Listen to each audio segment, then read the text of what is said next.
सोमवार व्रत के नियम एवं कथा विधि। सोमवार व्रत के नियम। सोमवार का दिन भगवान शिव को समर्पित है। इस दिन अगर व्रत किया जाए तो व्यक्ति की सारी मनोकामना पूरी होती है। तो सोमवार व्रत करने के नियम कुछ इस प्रकार है।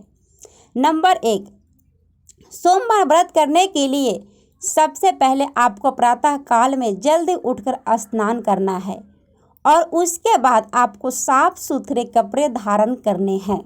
नंबर 2, उसके बाद आपको किसी भी शिव मंदिर में जाकर शिवलिंग पर जल चढ़ाना है तथा जल चढ़ाने के बाद शिव पार्वती की आराधना करनी है।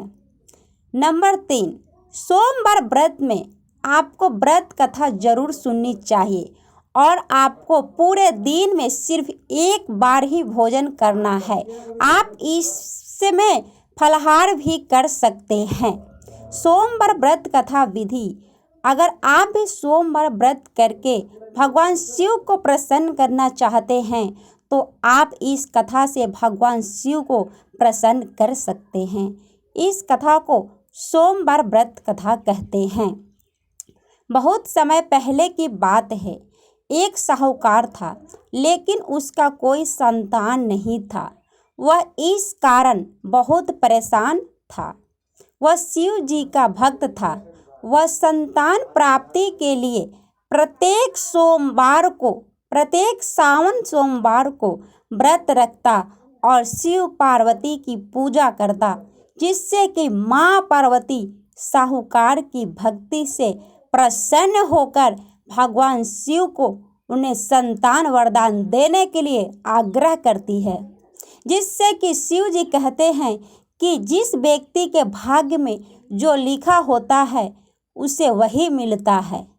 लेकिन फिर भी पार्वती जी ने न मानने के कारण भगवान शिव ने साहूकार को संतान प्राप्ति का वरदान तो दिया, लेकिन उन्होंने कहा कि यह संतान सिर्फ 12 वर्ष तक जीवित रहेगा। भगवान शिव और पार्वती की यह सारी बात साहूकार सुन रहा था, इसलिए उसे इस बात का ना तो खुशी थी ना ही दुख था। उससे कुछ दिनों बाद साहूकार के घर एक पुत्र का जन्म हुआ और जब वह 11 साल का हुआ तब साहूकार ने उसके मामा को बुलाकर कहा कि तुम यह पैसे ले जाओ और इसे विद्या प्राप्ति के लिए काशी ले जाओ, लेकिन तुम रास्ते में यज्ञ करवाते एवं ब्राह्मणों को दान करते हुए जाना।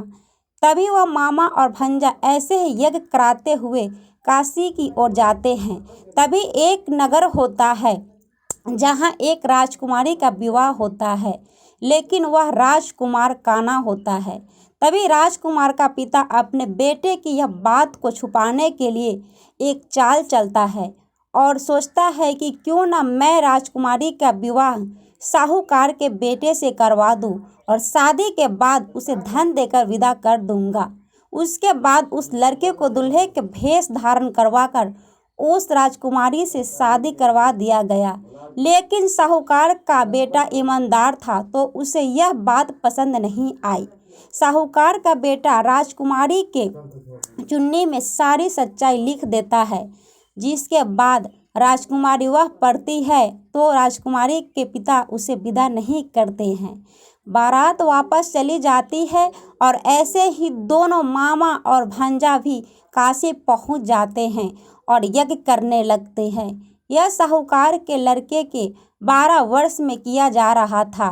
तभी उसकी तबीयत खराब हो जाती है तो उसके मामा उससे कहते हैं कि तुम अंदर आ जाओ और थोड़ा विश्राम कर लो, और जैसा कि भगवान शिव ने कहा था कि यह सिर्फ 12 वर्षों तक जीवित रहेगा।